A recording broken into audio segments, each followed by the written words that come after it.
पुन्हा कोणी म्हणायला की एवढं एवढंच पिलो आणलं, त्यांना अभंग बी सोडील नाही. आता ज्यांना उठून जायचं त्यांनी आताच जा. बचत गट जायचं का आता उठून जायचं असलं तर आताच जा.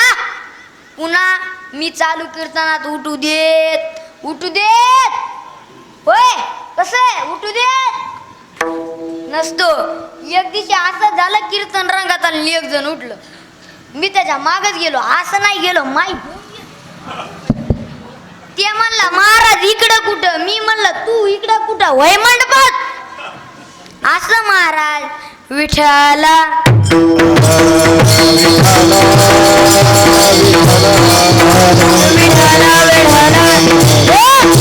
प्रस्तुत अभंगावर बोलण्यापूर्वी थोडासा पर्याय द्यायचा, तो म्हणजे असा की आज आपल्या पुण्य पावन इंगळे बोरगाव नगरी येथे हा अचानक घडून आणलेला कार्यक्रम. तुम्ही म्हणता महाराज तुम्ही असं कसं म्हणाले अचानक घडून आणलेला कार्यक्रम? तर महाराज याचं असं कारण आहे, मला माझं कीर्तन आहे म्हणून दुपारी 12 वाजता कळालं. किती वाजता? दुपारी 12 वाजता कळालं. मी माझ्या वडिलाला म्हटलं की असं अचानक कीर्तन कसं काय? त्यावेळेस माझे वडील म्हणाले हे सगळं सरपंचाचं काम आहे. महाराज सरपंचाचे काम असे गडबडीत असते, सरपंचाचं काम आहे. सरपंच म्हणल्यावर काय ते कवा कीर्तन ठुतेन हे सांगताच येत नाही. बरं आपला कार्यक्रम का आहे, कशा निमित्त आहे हे सर्वांना ज्ञात जरी असलं पण वक्त्याचं अधिकर्तव्य आहे की तर हा आपला कार्यक्रम कशा निमित्त आहे, तर आपल्या वारकरी संप्रदायावर ज्या माऊलीचे अथांग असे उपकार आहेत. नाही मी तर म्हणतो हा वारकरी संप्रदाय ज्या माऊलीमुळे आहे, ते म्हणजे जर कुणामुळे असेल ना हा वारकरी संप्रदाय, ते म्हणजे उद्या ज्या माऊलीची पुण्यतिथी आहे, समाधी सोहळा आहे, ते म्हणजे मुक्ताबाईमुळे हा वारकरी संप्रदाय आहे. तुम्ही म्हणता महाराज असं कसं म्हणायले? या वारकरी संप्रदायासाठी अनेक संतांनी परिश्रम घेतले. कुण्या संतांनी संसार सोडला, तर कुण्या संतांनी घर सोडलं, तर कुण्या संतांनी पत्नीचा त्याग केला, तर कुण्या संतांनी भगवंताच्या भक्तीमध्ये आपलं स्वतःचं बाळ पायाखाली तुडवलं. आणि तुम्ही याचं सर्व श्रेय मुक्ताबाईला देता? तर हो महाराज मी याचं सर्व श्रेय मुक्ताबाईला देतो, हे खरं आहे. तुम्ही म्हणता तसं कसं? तर महाराज मी तुम्हाला पटवून देईन. या वारकरी संप्रदायासाठी अनेक संतांनी परिश्रम घेतले, पण मी याचं सर्व श्रेय मुक्ताबाईला देतोय. कारण की नीट लक्ष देऊन ऐका, याचं सर्व श्रेय मी मुक्ताबाईला देतोय. महाराज आपल्याला हे ज्ञानेश्वरी सारखे ग्रंथ जर कुणामुळे भेटले असतील ना, ते माझ्या मुक्ताईचं नाव येत. मुक्ताईचं कोणाचं नाव येतं? कुणाचं? जोरात बोला, मोठ्यानं बोला. कोणाचं नाव येतं? मुक्ताबाई. आणि माझ्या माऊली ज्ञानोबा आहे ना, आपल्याला ज्ञानेश्वरी सारखा ग्रंथ दिला, हरिपाठ दिला, अमृत अनुभव दिला. आणि या सर्व ग्रंथावर आपला वारकरी संप्रदाय हा टिकून आहे. आपण हरिपाठा शेवटच्या अभंगाला म्हणतो ना, आदिनाथ उमा, आदिनाथ उमा. पुढचं काय? बीज प्रगटले मच्छिंद्र लादले सहस्तिरी, तेची प्रेम मुद्रा गोरक्षा दिलेली, पूर्ण कृपा केली गैनाता. आदिनाथ गुरु सकळ सिद्धाचा, मच्छिंद्र दयाचा, मच्छिंद्राने बोध गोरक्षाशी केला, गोरक्ष वळाला गहेनी प्रसादे निवृत्ती दातार ज्ञानदेव सार, ज्ञानदेव सार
शिष्य ही परंपरा कुणी खंडित केली असेल ना, ते म्हणजे माझ्या माऊली ज्ञानोबरायानं खंडित केली.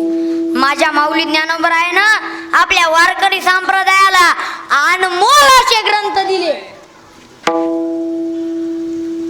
काय दिले? कोणते कोणते ग्रंथ दिले? होय होय, काय मिळेल? हा, कोणते ग्रंथ दिले? हा, कोणते दिले नाही का? दिले कोणते?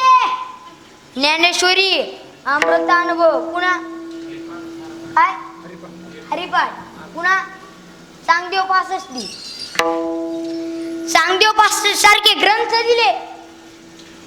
महाराज ज्ञानोबरायाला हा समाज खूप त्रास देऊ लागला.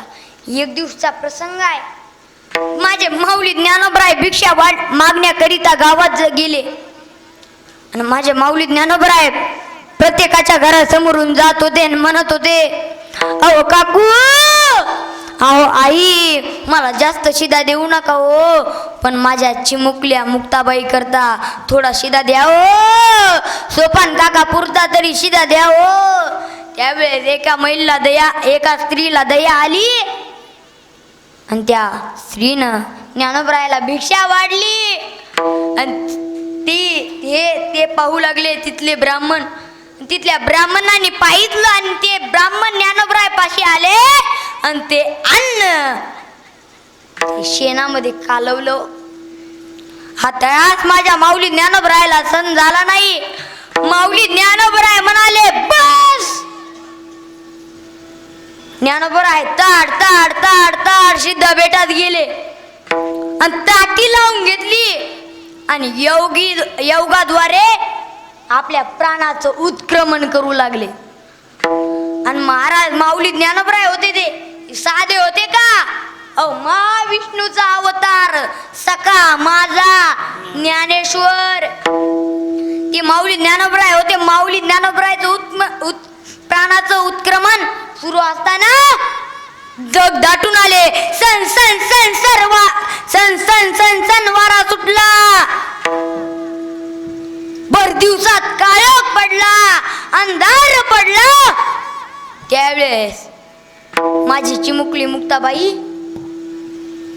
इंद्रायणीच्या तटावर आपल्या भावंडाचे कापड धुण्याकरिता गेली होती.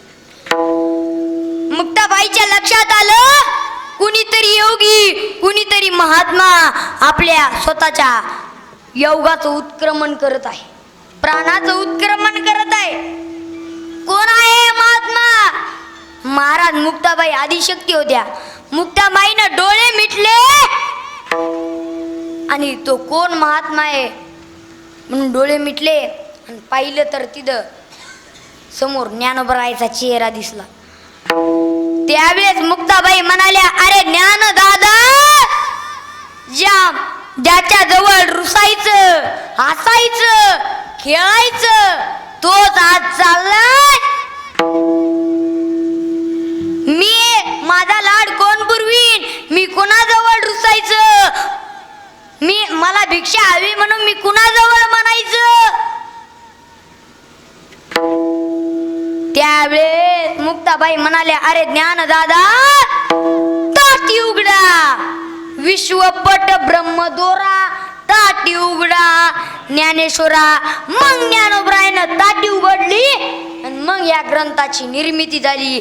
ज्ञानेश्वरी असेल, अमृतानुभव असेल, हरिपाठ असेल, चांगदेव 65 असेल. मग माझा प्रश्न आहे तुम्हाला की ज्ञानोबरायाला ताटी मुक्ताबाईनं जर उघडायला लावली नसती तर हे ग्रंथ तयार झाले, या ग्रंथाची निर्मिती झाली असती का?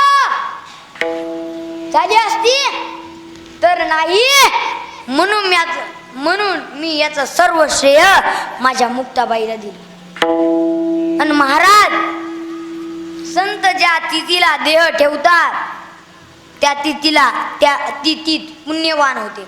म्हणून तर म्हणतात ना, नाथांची षष्ठी, कृष्णाची अष्टमी, रामाची नवमी, हनुमंतरायाची जयंती, तुकाराम महाराजाची बीज, ज्ञानोबरायाचा समाधी सोहळा, मुक्ताबाईची पुण्यतिथी, महादेवाची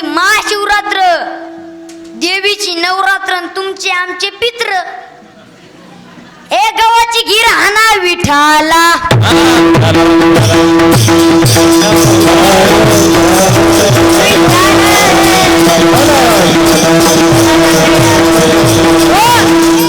व ज्यांच्यामुळे तुमच्या दर्शनाचा योग आला असे आपल्या गावचे माजी सरपंच महादेवराव इंगळे पाटील, त्यांचेही मनापासून आभार मानतो. व कीर्तनला ज्यांची गोड अशी गायनाची साथ आहे असे आमच्या गावचे भूषण गणेश महाराज वाघमारे यांचेही मनापासून आभार मानतो. व सुंदर अशी ज्यांची गायनाची साथ आहे तसेच आपले उत्तम महाराज त्यांचेही मनापासून आभार मानतो. व तसेच भानुदास महाराज व सर्व मंडळी सर्वांचे मनापासून आभार मानतो. व मृदंगाला ज्यांची गोड अशी मृदंगाची साथ आहे मृदंग महामेरू सुरेश बाबा पात्रीकर यांचेही मनापासून आभार मानतो. व सेवेला सुरुवात करतो. विठ्ठल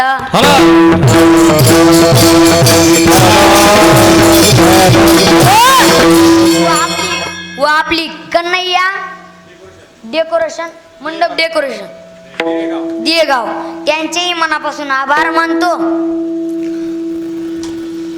अभंग मागणी प्रकरणातील आहे, पण प्रश्न असा आहे जो कधीच कुणाजवळ मागत नाही त्याला साधू म्हटलं पाहिजे. कायम मागत राहतो त्याला मनुष्य म्हटलं पाहिजे. कायम मागायला लावतो तो भगवान असतो. दारात गेलं की हात जोडायला लागतो भगवान आहे. कायम मागत राहतो मनुष्य आहे. वाढावे संतान गृही व्हावे धनधान्य, किती जवळ असू द्या ठेवायला जागा नसू द्या, 50 वर्षाचा अंधार असू द्या, पण दर 5 वार्षिकला मागतो. मनुष्य आहे कायम मागायला लावतो भगवान आहे. कायम मागत राहतो मनुष्य आहे.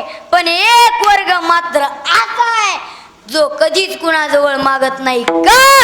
वडिलांची रीत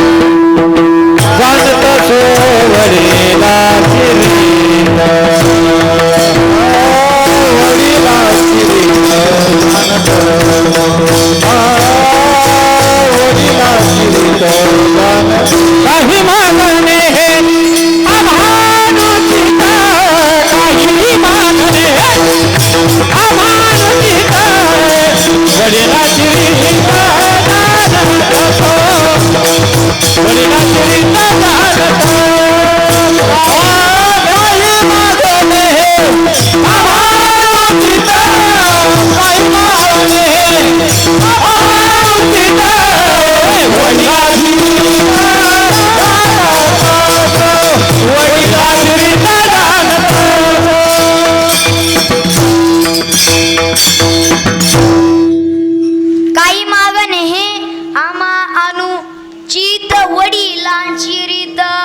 जाणत असो.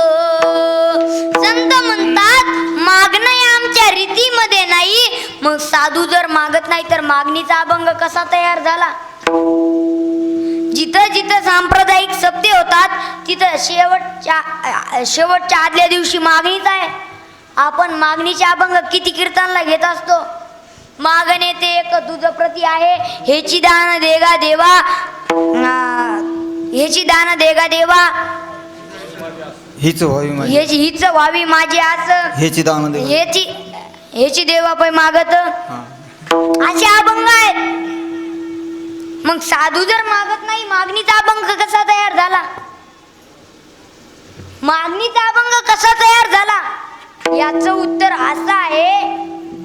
तर साधू त्यालाच म्हणत जा, महाराज त्यालाच म्हणत जा. लय भारी कीर्तन करतो म्हणजे महाराज नसतो.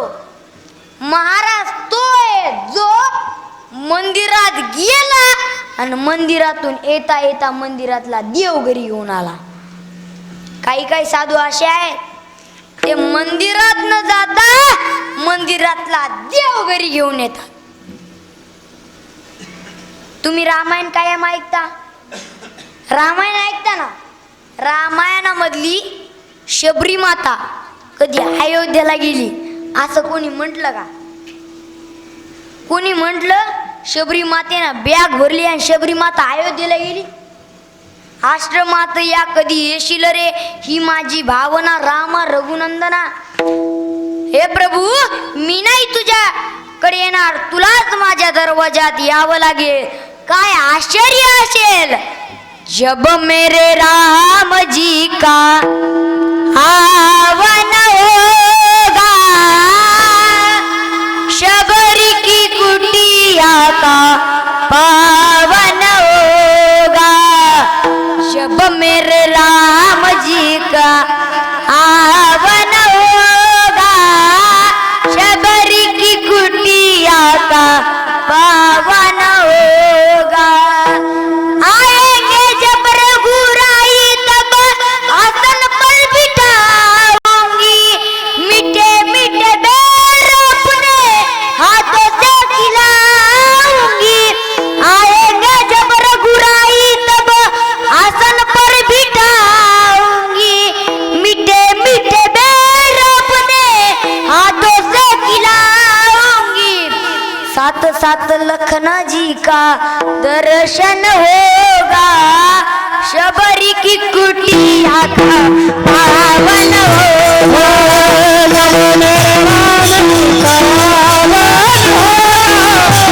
शबरी की कुटिया का पावन होगा. जब मेरे राम जी का शबरी की कुटिया का पावन होगा. शबरी माता कधी अयोध्येला गेली नाही. अयोध्येचा राम शबरीच्या घरी आला आणि शबरीच्या झोपडीत येऊन शबरी मातेला नवविधा प्रकारची भक्ती दान केली. श्रवणम कीर्तनम विष्णू स्मरणम पादसेवनम दास्यत्व सख्यात्म वंदनम दास्यत्व सख्यात्म निवेदनम अशी नवविधा प्रकारची भक्ती शबरी मातेला दान केली. आता मला सांगा आळंदी ज्ञानोबरायची आहे का? होय ज्ञानोबरायची आहे का देवाची? आळंदी देवाची आहे का ज्ञानोबरायची? होय कसं आहे? कोणाची आहे? बचत गट कोणाची आहे? होय देवाची आहे का ज्ञानोबरायची? आळंदी देवाची आहे. कारण की माऊली ज्ञानोबरायचं दर्शन झाल्याबरोबरच पांडुरंगाचं दर्शन होतं. देव देवाची आहे का तुकाराम महाराजाची? देव देवाची आहे. कारण की भंडारा डोंगरावर देवाचं मंदिर आहे. भामचंद्रावर आता तुकाराम महाराज मंदिर झाले. भामचंद्रावर आता तुकाराम महाराज मंदिर झाले. अर्थ काय? जिथं साधू गेलाय तिथं देव गेलाय. अर्थ काय? जिथं साधू गेलाय तिथं देव गेलाय. होय जिथं साधू गेलाय तिथं मंदिर तयार झाले. कोणाचं? देवाचं. मग तुम्ही ज्यांचा अभंग तुम्ही म्हणता महाराज तुम्ही ज्यांचा अभंग सेवेकरता घेतलेला आहे ते नामदेवराय आहेत तर काय मंदिरात आहेत? जगाच्या पाठीवर एकच असे संत आहेत की ते कायम मंदिरात आहेत. आणि मंदिरात राहून काय करतात? दूध पिओ मेरे गोविंद लाला, गोविंद लाला, गोपाल लाला. दूध पाजलं नैवेद्य हातीचा मूर्ती जेवी. हे आम्हाला माहीत आहे, ही कथा आम्हाला माहीत आहे. पण तुम्ही ज्यांचा अभंग सेवेकरता घेतलाय तेच मंदिरात कायम मंदिरात आहे. त्यांच्या घरी देव कधी गेला? तर महाराज आत्ता जी कार्तिकी वारी असते ना, आषाढी वारी असते ना, कार्तिकी वारी असते ना, त्या वारीमध्ये 5 लाखो लोक जातात. लाखो लोक जातात. आणि एवढ्या गर्दीमध्ये संत मंदिरात थांबत नाही तर कुठे जातात? तुका म्हणे वाळवंट बरवे नीट उत्तम. जिथं असतात ते वाळवंटात नामदेवराय कीर्तन करायचे आणि ज्ञानोबराय नामदेवरायचे कीर्तनात ज्ञानोबराय टाळ घेऊन भरायचे. आणि जनाबाई आधी करा ना ज्ञानोबरायला सांगायच्या, जनी म्हणे ज्ञानदेवा बोला अभंग, जनी म्हणे ज्ञानदेवा बोला अभंग.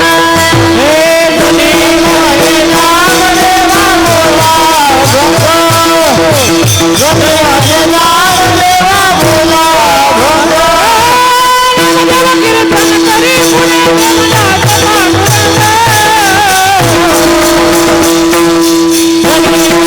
दास देवा भोला भंग धनी म्हणे दास देवा भोला भंग कीर्तन करी पुढे देवनाथ पांडुरंग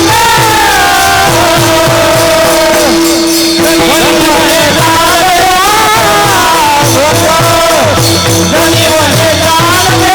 भोला भंग भोला भंग नामदेव कीर्तन करी पुढे देव नाचे पांडुरंग जनी म्हणे ज्ञान देवा बोला भंग आणि ज्ञानोबराय चाल म्हणायचे आणि नामदेवरायाच्या बोलण्यानं आणि ज्ञानोबरायाच्या चालीनं काय झालं नाचता नाचता देवाचा गळा पितांबर सावध होई देवायचा बोले कबीर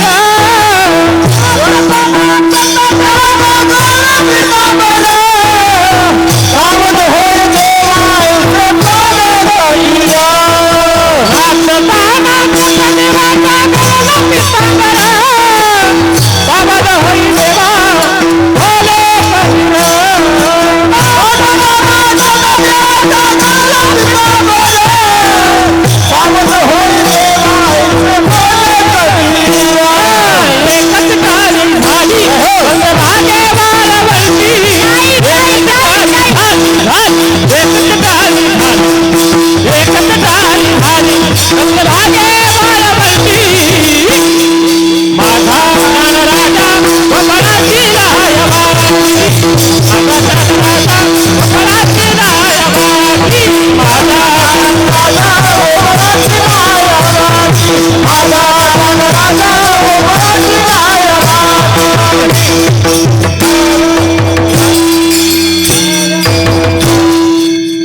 नाचता नाचता देवाचा गळा पितांबर देव म्हणाले काय झालं त्यावेळेस संत म्हणतात अहो देवा पितांबर गळाला पितांबर गळ्याचं भान सुद्धा देवाला राहत नाही त्यावेळेस देवाच्या लक्षात आलं की आज आपण नामदेवरायाच्या कीर्तनात आलोय नामदेवरायाच्या कीर्तनात नाचलोय नामदेवरायाच्या कीर्तनात नाचलोय आणि नामदेवराय कायम मंदिरात आहेत त्यावेळेस देव नामदेवरायाकडे गेले आणि नामदेवरायाचा हात धरला आणि देव म्हणतात अहो नामदेवा काकडा तुमच्याकडून नैवेद्य तुमच्याकडून अखंड भजन तुमच्याकडून थांबा नामदेवा थांबा नामदेवा मी आज तुमचा हात धरलाय तुमच्या वाळवंटात आलोय तुमच्या कीर्तनात नाचलोय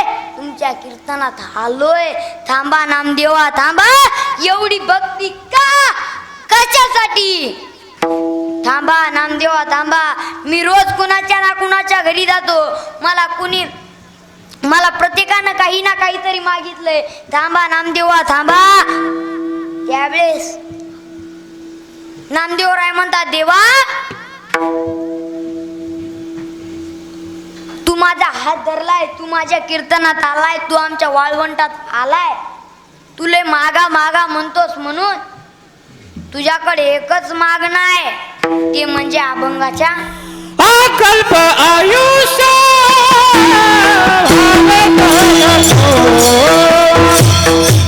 अकल्प आयुष्य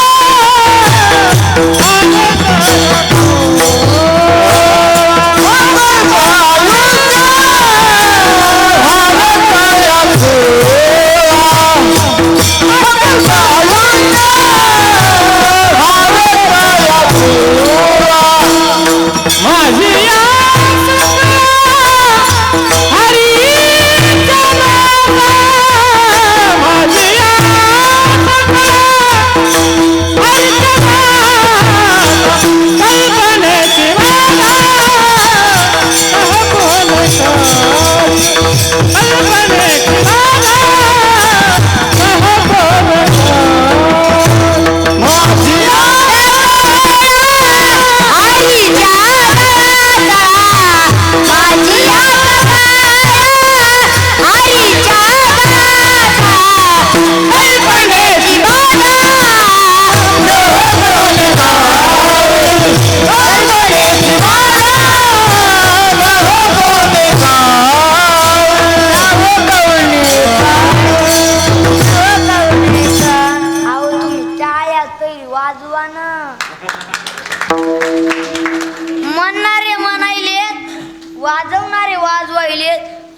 जीवाचा आटा पिटा करून कीर्तन करायलो, तुम्ही टाळ्या वाजवायना. कसं असते महाराज माहिती का, काही का माणसाला कौतुक नसते. एकदा असंच आम्ही एक कीर्तनला गेलो. महाराज म्हणणारे चांगले होते, वाजणारे चांगले होते, माईक सिस्टीम चांगली होती. आजच्या वाणी म्हणून मी ताणून कीर्तन केलं. कीर्तन संपलं, असं आम्ही गप्पा मारत बसलो. माग 2 जण आले. त्याच्यातले एक जण म्हणते, अरे आज एवढंच महाराज आहे, पण लय ताणून कीर्तन केलं. दुसऱ्यानं म्हणावून ताणून कीर्तन केलं. दुसरं काय म्हणते महाराज माहिती का, फुकटचं खाल्ल्याला कुठं जिरवी. असं महाराज काही का माणसाला कौतुक नसतं. तुम्हाला नाही कौतुक, मग वाजवान टाळ्या. विठ्ठल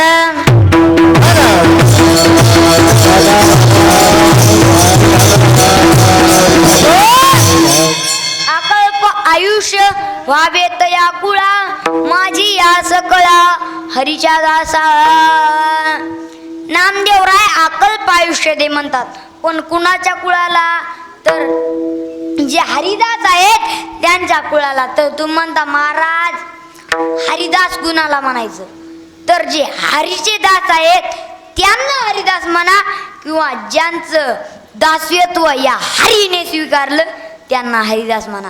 तुम्ही म्हणता महाराज जगाचा बाप कुठं दास्यत्व स्वीकारत असतो का, तर हो दास्यत्व बी स्वीकारतो आणि कामही करतो. एवढंच नाही, आपण पैसे देऊन एखादा नोकर लावलेला असतो, तो आपला दास असतो. आपण सांगितलेले कामच तो करतो.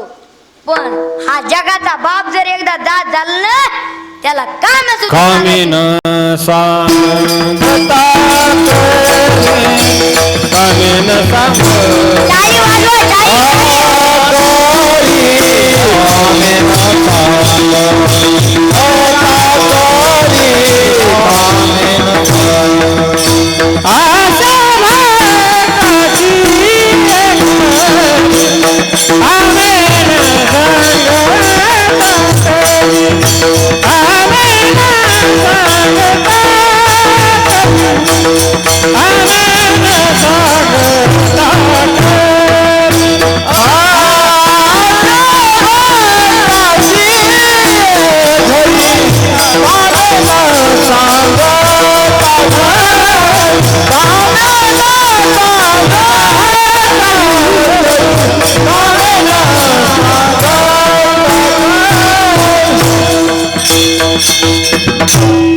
खूप गोड प्रमाण दिलं.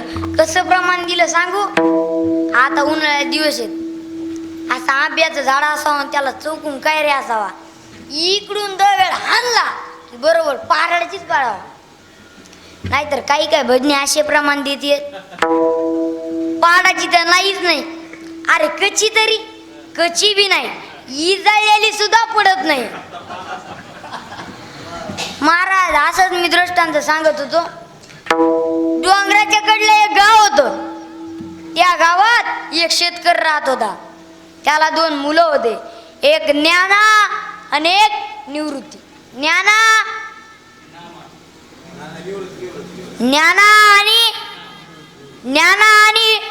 निवृत्ती. निवृत्ती आणि ज्ञाना त्याचे वडील शेतात जातात. त्याला बाजरं पेरायचं असते, त्यांचं चाडण घरी जात. त्याच्या ज्ञानाचे वडील म्हणतात, ज्ञाना घरी जाय आणि चाड नळ अंतरी. ज्ञाना जातो घरी आणि बाबाला फोन लावतो, बाबा नळे सापडलेत, चाडच सापडा. त्यावेळेस त्याचे वडील, ज्ञानाचे वडील म्हणतात की ज्ञाना, निवृत्ताला माहित असं निवृत्ताला विचार. ज्ञाना जातो घरी आणि ज्ञाना म्हणतो, निवृत्त दादा चाड कुठे. त्यावेळेस आमचा भजन्याप्रमाणे देतो, ज्ञानदेव पुसी निवृत्तीची चाड. असे महाराज भजने प्रमाण देते, त्याला काय करावं आम्ही तरी. बरं महाराज आपला विषय काय चालू होता होय, प्रमाण कोणतं दिलं त्याने? असे भक्ताची ये घरी कामे न सांगता घरी याच अभंगाचं पहिलं चरण आहे चित्ती नाही असं त्याचा पांडुरंग दास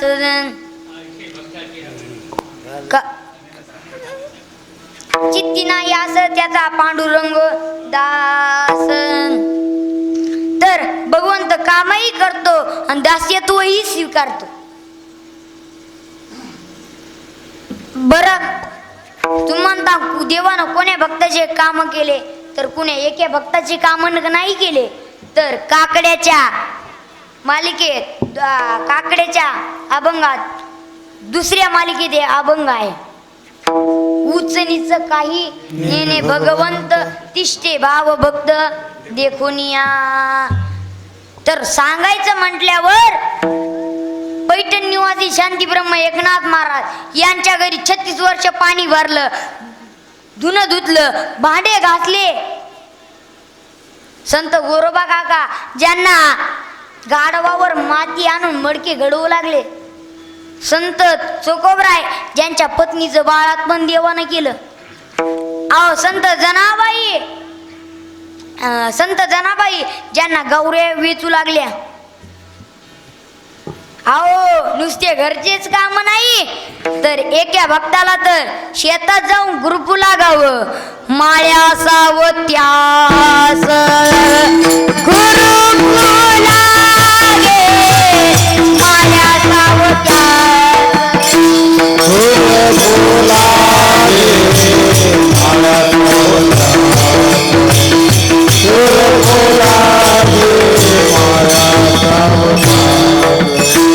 सजन का दया विपुला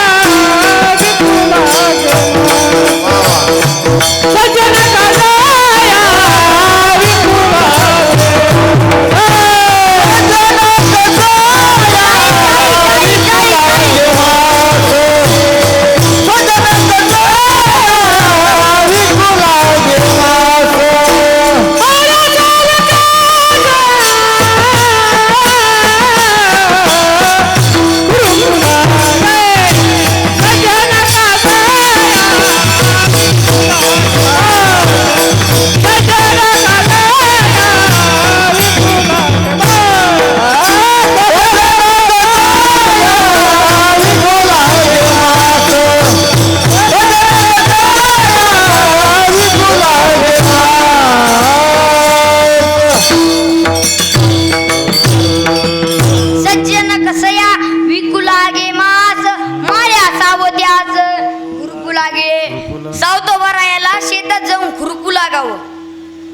एवढंच नाही महाराज, तर तो भगवंत एका भक्ताचा ड्रायव्हर झालता. अर्जुनाचे रती होय सारथी, बक्षी पोहे फिरती सुदाम्याचे. इथं ज्ञानोबरायची एक ओवी सुद्धा आहे. कोणती ओवी आहे? ध्वजस्तंभावरी वानरू तो मूर्ती मंद शंकरू, शारथी शारंग धरू अर्जुनेसी.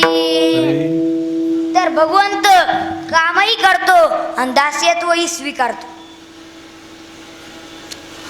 दास्यत्वही स्वीकारतो. बरं नामदेवराय म्हणतात अकल्प आयुष्य दे. मग देव म्हणाले देवा नामदेवा झालं का तुमचं मागणं? त्यावेळेस नामदेवराय म्हणतात देवा एक तर माझी मागण्याची इच्छा नव्हती, पण तुला मागा म्हणलास म्हणून माझी मागण्याची इच्छा झाली. आता ऐकून घे. बर देव म्हणाले बर बोला नामदेवा. नामदेवराय म्हणतात देवा खूप आयुष्य असल्यावर मी तुला अकल्प आयुष्य मागितलं. खूप आयुष्य असल्यावर कल्पनेची बाधा होण्याची शक्यता आहे, ती बाधा होऊ देऊ नको. कल्पनेची बाधा कल्पनेची बाधा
डोकवणे काळी ही संत मंडळी सुखी असत.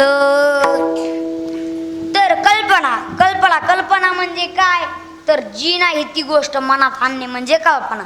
तुम्ही बहुतेक हा दृष्टांत बऱ्याच वेळेस ऐकलेला असेल, पण आपल्याला अर्थ कळावा म्हणून मी दृष्टांत सांगतो. तर असेच उन्हाळ्याचे दिवस होते आणि भर उन्हाळ्याच्या दिवसात एक प्रवासी प्रवास करत करत करत एका झाडाखाली बसला. ते झाड होतं कल्पतरूचं, हे त्याला माहीत नव्हतं. तो म्हणला इथं पाणी असतं तर, महाराज उन्हाळ्याचे दिवस होते त्याला खूप तहान लागली होती. तो म्हणला इथं पाणी असतं तर महाराज, मग ते काय, कल्पतरू तळवटी जो कोणी बैसला, काय वानू त्याला सांगा जोजी. लगेच पाण्याचा माठ तयार, त्यानं गार पाणी पिलं. तो म्हणला आता पाणी पिलं, इथं जेवणाची व्यवस्था असती तर. लगेच पंचपक्वानाचं ताट तयार, त्यानं जेवण बिवण केलं, पाणी पिलं. तो म्हणला आता इथं झोपण्याची व्यवस्था असती तर. लगेच बेड, गादी, ती उशी. महाराज आता झोपायचं सामान मिळालं होतं, यानं गपची झोपावनं. तो म्हणला मी म्हणायलो होती इथं भेटायला, इथं भूत असलं असतं तर. महाराज लगेच त्याच्या पुढं एक मोठं भूत तयार. तो म्हणला यानं मला खाल्लं तर. टाकलं खाऊ ना महाराज. याला म्हणतेच कल्पना. कल्पनेची बाधा होऊ देऊ नको. पुन्हा नामदेवराय मग देव म्हणतात बस झालं का. त्यावेळेस नामदेवराय म्हणतात देवा आता तर खरं मागणं आहे. तर ते म्हणजे महाराज तिसऱ्या चरणात. अहंकाराचा वारा मला गोराजा, अहंकाराचा वारा मला गोराजा, अहंकाराचा वारा मला गोराजा, अहंकाराचा वारा मला गोराजा. माझिया विष्णुदासा भाविकासी, माझिया विष्णुदासा भाविकासी, माझिया विष्णुदासा भाविकासी, माझिया विष्णुदासा भाविकासी. कल्पनेची बाधा कल्पनेची बाधा माझिया विष्णुदासा भाविका, माझिया विष्णुदासा भाविका, माझिया विष्णुदासा भाविका, माझा विष्णुदासा भाविका. कल्पनेची बाधा कल्पनेची बाधा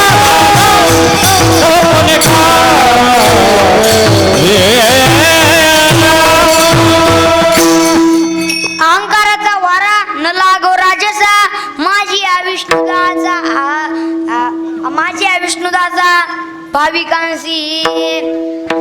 तर महाराज नामदेवराय म्हणतात यांना अहंकाराचा वारा, या हरिभक्तांना या हरिदासांना अहंकाराचा वारा सुद्धा लागू देऊ नको. महाराज प्रभू रामचंद्राला मारुतीरायाची भक्ती का आवडत होती, तर मारुतीराया जवळ अहंकार नव्हता. अहंकार नावाची गोष्ट नव्हती. एक दिवसाचा प्रसंग आहे. नारद महर्षी सहज फिरत फिरत प्रभू रामचंद्राकडे आले आणि म्हणाले प्रभू तुमच्याकडे भक्तांची यादी आहे म्हणा. प्रभू रामचंद्र म्हणाले हो. मग नारद महर्षी म्हणाले पाहायला मिळेल का. प्रभू रामचंद्राने लगेच कपाटातली यादी काढली, नारद महर्षीला दिली. महाराज नारद महर्षीने पाहिलं तर 1 नंबरलाच नारद महर्षी नाव होतं. महाराज नारद महर्षी खुश झाले, पण त्या यादीमध्ये हनुमंतरायाचं नावच नव्हतं. नारद महर्षी देवाला काय म्हणले नाही, डायरेक्ट हनुमंतरायाकडे गेले आणि हनुमंतरायाचं भजन चालू होतं. श्रीराम जय राम जय जय राम, श्रीराम जय राम जय जय राम.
भक्तांची यादी आणली आणि या यादीमध्ये तुमचं नावच नाही. हनुमंतराय म्हणाले माझं नाव या यादीमध्ये यावं म्हणून मी भक्तीच करत नाही. त्यावेळेस नारद महर्षी म्हणाले पण तुमचं या यादीमध्ये नाव पाहिजे. मारुतराय म्हणले नसूया ना, नसलं तर. पण नारद महर्षी पुन्हा पुन्हा पुन्हा पुन्हा चिडून बोलू लागले. मग महाराज ते हनुमंतराय होते बुद्धिमत्ता वरिष्ठ. हनुमंतराय म्हणाले नारदजी तुम्ही जी प्रभू रामचंद्राकडून यादी आणली ती 2 नंबरची यादी आहे आणि 1 नंबरची यादी तर कपाटातच आहे. नारद महर्षी पुन्हा प्रभू रामचंद्राकडे गेले. म्हणाले प्रभू ही 2 नंबरची यादी आहे म्हणे, 1 नंबरची यादी पाहायला मिळेल का? प्रभू रामचंद्राने लगेच कपाटातून 1 नंबरची यादी काढली, नारद महर्षीला दिली. महाराज त्या यादीमध्ये 1च नंबरला हनुमंतरायाचं नाव होतं, पण त्या यादीमध्ये नारद महर्षीचं नावच नव्हतं. महाराज तळपायची आग मस्ता केली गेली. नारद महर्षी म्हणाले प्रभू असला भेदभाव तुमच्याकडे नसला पाहिजे. त्यावेळी प्रभू रामचंद्र म्हणाले काय झालं? त्यावेळेस नारदजी म्हणाले या 2 याद्या कशामुळं?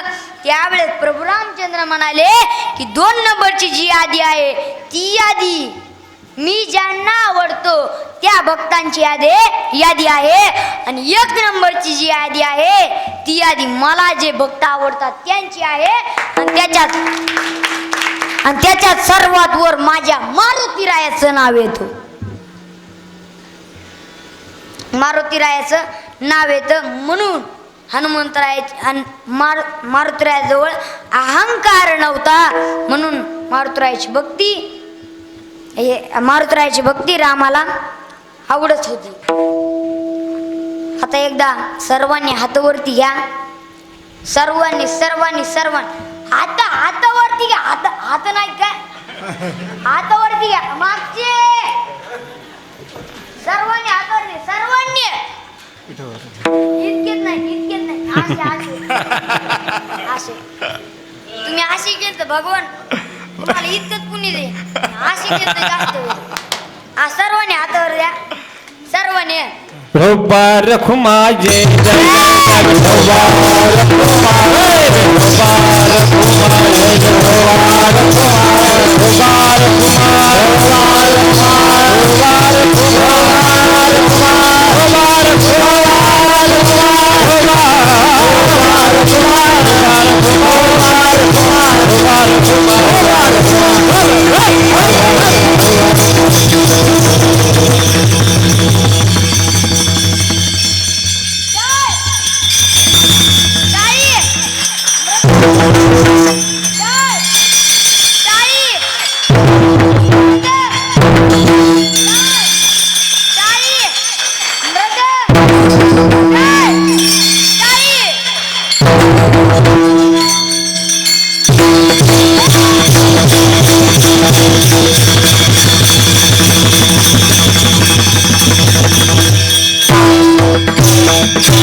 झालेली सेवा माझ्या मारुतीराया चरणी व ज्ञानोबराय तुकोबराय यांच्या चरणी व मुक्ताबाईच्या चरणी, मुक्ताई साहेबाच्या चरणी व गुरुवर्य पंडित गुरुजी चरणी सेवा समर्पित करतो व सेवेला पूर्ण विराम देतो. ज्ञानेश्वर